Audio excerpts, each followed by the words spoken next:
יהודיות. מי מתלבש ככה? די! שמעתי שהיא בכלל מאתיופיה. היא בכלל לא מפה. היא בכלל לא יהודיה נראה לי. בטח שלא יהודיה, תראה את הלבוש שלה. לבוש אתיופי.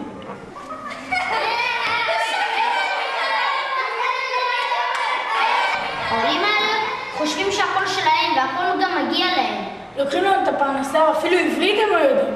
תחזרו חזרה לארץ שלכם. כן, נוחתים בנתב"ג וחושבים שהכל מגש להם על מגש של כסף.